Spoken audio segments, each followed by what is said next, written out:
بسم اللہ الرحمن الرحیم 26واں پارہ سورۃ الحجرات آیت نمبر 6 تا 8۔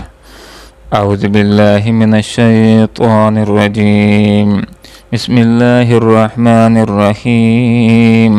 یا ایھا الذین آمنوا ان جاءکم فاسق بنبأ فتبینوا ان تصیبوا قوما بجہالۃ فتصبحوا علی ما فعلتم نادمین۔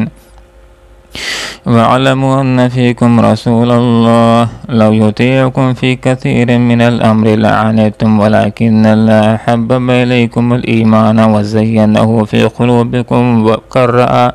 وَكَرَّهَ إِلَيْكُمُ الْكُفْرَ وَالْفُسُوقَ وَالْعِصْيَانَ أُولَٰئِكَ هُمُ الرَّاشِدُونَ فَضْلًا مِّنَ اللَّهِ وَنِعْمَةً وَاللَّهُ عَلِيمٌ حَكِيمٌ۔ صدق اللہ العظیم۔ سبحانک لا علم لنا الا ما علمتنا انک انت العلیم الحکیم۔ یا ایھا الذین، وہ لوگو آمنو جو ایمان لائے ہو، ان اگر جاءکم آ جائے تمہارے پاس فاسقن کوئی فاسق آدمی، بنبأ کسی خبر کے ساتھ، فتبینو تو تحقیق کر لیا کرو، ان کہیں ایسا نہ ہو کہ تصیبو تم پہنچ جاؤ، قومن کسی قوم پر، بجہالت جہالت کے ساتھ،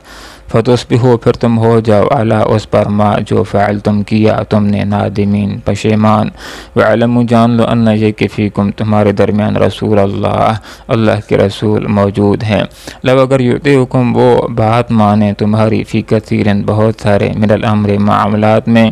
لعنتم تو تم خود ہی مشقت کے اندر پڑ جاؤ، ولیکن لیکن اللہ تعالیٰ نے حببا محبوب بنا دیا ہے، الیکم تمہارے لیے، الایمان ایمان کو، وزینہ اور اس کو مزین کر دیا ہے، فی قلوبکم تمہارے دلوں میں، وکرہ اور اس نے ناپسندیدہ بنا دیا ہے، الیکم تمہارے لیے، الکفر کفر کو، والفسوق گناہ کو، والعصیان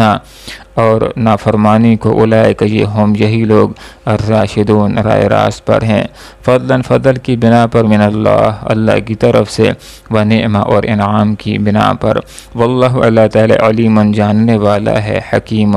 حکمت والا ہے۔ محترم سامعین، ان آیات بینات کے اندر اللہ رب العالمین نے پشیمانی سے بچنے کے لیے، شرمندگی سے بچنے کے لیے اور ندامت سے بچنے کے لیے ایک زبردست اصول ہمیں سکھایا ہے، اور وہ اصول یہ ہے کہ جب بھی تم کوئی اہم قدم اٹھاؤ، کوئی کارروائی کرو، تو تمہیں اس بات کی پہلے سے تحقیق کر لینی چاہیے۔ یہاں پر فرمایا وہ لوگ جو ایمان لائے ہو، اگر تمہارے پاس کوئی بے اعتبار آدمی کوئی خبر لے کر کے آ جاتا ہے، تو بغیر تحقیق کے اس کی بات کے اوپر کارروائی کرنا گزرو، کہیں ایسا نہ ہو کہ تمہیں جھوٹی خبر پہنچی ہو اور تم کارروائی کے نتیجے کے اندر بہت سارے مسلمانوں کو نقصان پہنچا دو، اور پھر تمہیں اپنے کیے کی پر پشیمان ہونا پڑے۔ تو یہاں پر بالخصوص جو مسلمانوں کے ذمہ داران ہیں، جو اسلامی حکومت کے ذمہ داران ہیں، جو مسلمان حکمران ہے، اس کو یہ بات سمجھائی گئی کہ اگر تمہیں یہ خبر پہنچ جاتی ہے، کوئی آدمی آ کر یہ خبر دے دیتا ہے کہ فلاں علاقے کے لوگوں نے بغاوت کر دی ہے، زکوٰۃ دینے سے انکار کر دیا ہے اور وہ ارتداد کا شکار ہو گئے ہیں، تو پہلے اس بات کی تحقیق ہو جانی چاہیے کہ واقعی انہوں نے زکوٰۃ دینے سے انکار کیا ہے، واقعی بغاوت کی پر وہ اتر آئے ہیں، واقعی وہ مرتد ہو گئے ہیں۔ اگر ایسا ہو تو کارروائی کی جائے تو کوئی پشیمانی نہیں ہوگی، لیکن اگر معاملہ اس کے برعکس ہو جائے، خبر جھوٹی ہو اور پھر بھی ان کے خلاف کارروائی ہو جائے، تو ذرا سوچا جائے کس قدر مسلمانوں کی جانیں اپنی مسلمانوں کے ہاتھوں سے ضائع ہو جائیں گی، اور پھر مسلمانوں کو اس کے اوپر پشیمان ہونا پڑے گا۔ تو زندگی کے ہر معاملے کے اندر یہ اصول ہو جانا چاہیے کہ انسان اہم قدم اٹھائے، کوئی کارروائی کرے تو اس سے پہلے وہ اس بات کی تحقیق کر لے، اس سے پہلے کارروائی کرنے سے پہلے اس کو تحقیق کر لینی چاہیے۔ فرمایا علی ما فعلتم، یہ کہ تم ہو جاؤ علی ما فعلتم، اس کے اوپر نادمین، نادم اور پشیمان۔ اگر کوئی آدمی یہ بات کہہ دیتا ہے کہ فلاں صاحب نے اپنی کتاب کے اندر کمزور باتیں لکھی ہیں، دین کے حوالے سے اچھی باتیں نہیں لکھی ہیں، تو ویسے ہی اس کے خلاف دل و دماغ کے اندر نفرت نہیں بھر لینی چاہیے، اس کو دشمن اسلام سمجھنا شروع نہیں کر لینا چاہیے،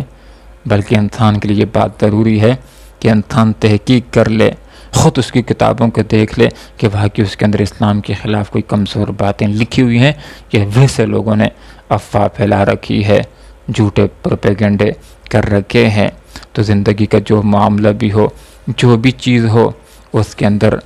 تحقیق کر لینی ضروری ہے۔ حدیث کا مفہوم یہ ہے کہ آدمی کے جھوٹا ہونے کے لیے یہ کافی ہے کہ ہر سنی سنائی بات کو آگے پہنچانا شروع کر دے۔ مفہوم یہ ہے کہ ایک انسان نے ایک بات سن لی ہے اور اگر اس کا ارادہ اس کا پرچار کرنے کا، اس کو آگے پھیلانے کا،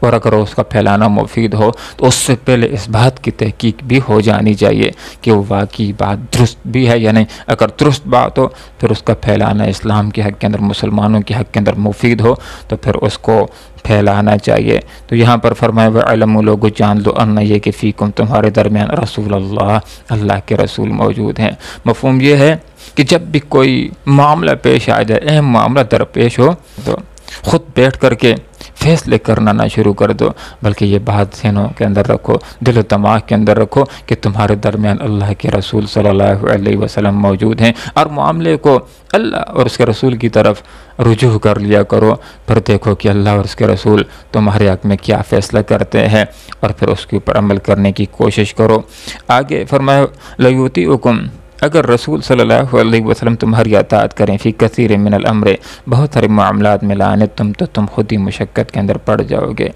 اگر کوئی معاملہ پیش ہوتا ہے اور لوگوں کو آپ صلی اللہ علیہ وسلم مشاورت کے لیے طلب کرتے ہیں، اب اگر اس کے اندر ایک آدمی یہ سوچ بنا لیتا ہے کہ میری بات کو تسلیم کیا جائے، میری بات کو مانا جائے، تو وہ یہ ذرا سوچ لے کہ پھر آپ صلی اللہ علیہ وسلم کس کس کی بات کو مانیں گے۔ ایک کی بات کو مانیں گے، دوسرا ناراض ہو جائے گا، دوسرے کی بات کو مانیں گے، تیسرا ناراض ہو جائے گا۔ اسی یہاں پر فرمایا کہ لَيُطِيعُكُمْ، اگر اطاعت کریں تمہاری فی کثیر من الامر، بہت سارے معاملات میں، لعنتم، تو تم خود ہی مشقت کے اندر پڑ جاؤ گے۔ اس لیے تمہارے لیے یہ بات ضروری ہے کہ جب تم مشورہ دے دو تو پھر اس کو منوانے کی پر زور نہ دو، اور وہ یہ کیفیت نہ بناؤ کہ میری بات کو نہ مانا گیا تو میں خفا ہو جاؤں گا، میں ناراض ہو جاؤں گا، بلکہ تمہارے لیے یہ بات ضروری ہے کہ تم نعوذ باللہ رسول کو اپنے پیچھے چلانے کی کوشش نہ کرو، بلکہ تمہارے لیے یہ بات ضروری ہے کہ تم رسول صلی اللہ علیہ وسلم کے پیچھے چلنے کی کوشش کرو، آپ صلی اللہ علیہ وسلم کی اطاعت کرو، اس لیے کہ آپ صلی اللہ علیہ وسلم تم سے زیادہ سمجھ رکھتے ہیں کہ ان کے اوپر قرآن نازل ہوتا ہے، ان کے اوپر وحی نازل ہوتی ہے، وحی کی روشنی کے اندر وہ فیصلے کرنے والے ہوتے ہیں۔ اگر اولادیں والدین کو اپنے پیچھے چلانا شروع کر دیں تو ایسی اولادیں ناکام ہو جاتی ہیں، لیکن وہ اولاد کہ جو والدین کے پیچھے چلنے والے ہوتے ہیں وہ کامیابی کے راستے کے پر جانے والے ہوتے ہیں۔ اس لیے مسلمانوں اپنے دل و دماغ کے اندر یہ بات رکھ لو کہ تم آپ صلی اللہ علیہ وسلم کی اطاعت کرو گے، خوشی کے ساتھ اطاعت کرو گے تو اس کے اندر تمہارا اپنا فائدہ ہے، بہتر فیصلے ہوں گے، اور تمہارا دنیا بھی بنے گی اور تمہاری آخرت بھی بنے گی۔ تو یہاں پر فرما دیا کہ لَيُطِيعُكُمْ، اگر وہ بات مانیں تمہاری فی کثیر من الامر، بہت سارے معاملات میں، لعنتم، تو تم خود ہی ایذا کے اندر پڑ جاؤ گے، مشقت کے اندر پڑ جاؤ گے، مشکل کے اندر پڑ جاؤ گے۔ اس لیے ہر معاملے کو آپ صلی اللہ علیہ وسلم کی طرف رجوع کرو اور پھر دیکھو کہ وہاں سے کیا فیصلہ ہوتا ہے۔ ہاں مشاورت ہوتی ہے تو تم اپنی رائے ضرور دے سکتے ہو، اپنا مشورہ دے سکتے ہو، لیکن مشورہ دے کر کے اس کو منوانے کی کوشش کرنا اور بات نہ مانی جائے تو پھر ناراض ہو جانا، یہ اچھی بات نہیں، یہ درست بات نہیں ہے۔ تو فرمایا ولیکن اللہ، لیکن اللہ تعالیٰ نے حبب، محبوب بنا دیا ہے اے مسلمانوں تمہارے لیے، الایمان، ایمان کو، وزینہ، اور اس کو مزین کر دیا ہے، فی قلوبکم، تمہارے دلوں کے اندر۔ صحابہ کرام رضوان اللہ تعالی علیہم اجمعین کی تعریف بیان ہو رہی ہے کہ وہ خوشی کے ساتھ ایمان لائے تھے اور خوشی کے ساتھ نیکیاں کرنے والے تھے، اللہ رب العالمین نے بھی اس ایمان کو ان کے دلوں کے اندر محبوب بنا دیا، ان نیکیوں کو ان کے دل و دماغ کے اندر مزین کر دیا۔ صحابہ کرام رضوان اللہ تعالی علیہم اجمعین ہر چیز کا نقصان برداشت کر سکتے تھے، لیکن وہ نہ لالچ کی بنا پر اور نہ ہی ڈر کی بنا پر ایمان کو چھوڑنے کے لیے تیار تھے۔ اگر بڑی سی بڑی لالچ دے دی جاتی اور کہا جاتا ایمان کو چھوڑ دو، اس کے لیے تیار نہیں ہوتے تھے لوگ، جتنے ڈراوے دیتے تھے۔ اگر کوئی یہ کہہ دیتا تھا کہ گرم کڑھائی کے اندر، گرم تیل کے اندر تمہیں ڈال دیا جائے گا، بس آپ صلی اللہ علیہ وسلم سے برات کا اعلان کر دو، ایمان کو چھوڑ دو، عیسائیت کو اختیار کر دو، کفر کو اختیار کر لو، لیکن صحابہ کرام رضوان اللہ تعالی علیہم اجمعین دنیا کو ٹھوکریں مارنے کے لیے تیار ہو جاتے تھے اور تکلیفوں کو برداشت کرنے کے لیے تیار ہو جاتے تھے، پھانسی گھاٹ کے اوپر چڑھنا تیار ہو جاتے تھے، لیکن ایمان کو چھوڑنا وہ گوارا نہیں کرتے تھے۔ ایمان کو اللہ تعالیٰ نے ان کے دل و دماغ کے اندر مزین بنا دیا تھا، خوشنما بنا دیا تھا۔ نیکیاں کر کے ان کو فرحت محسوس ہوتی تھی، نیکیاں کر کے ان کو خوشی محسوس ہوتی تھی، اور اللہ رب العالمین نے ان کے دلوں کے اندر کفر اور نافرمانی اور عصیان سے ناپسندیدگی بھر دی تھی۔ صحابہ کرام رضوان اللہ تعالی علیہم اجمعین گناہوں سے اور نافرمانی سے اور کفر سے نفرت کرنے والے انسان تھے، اور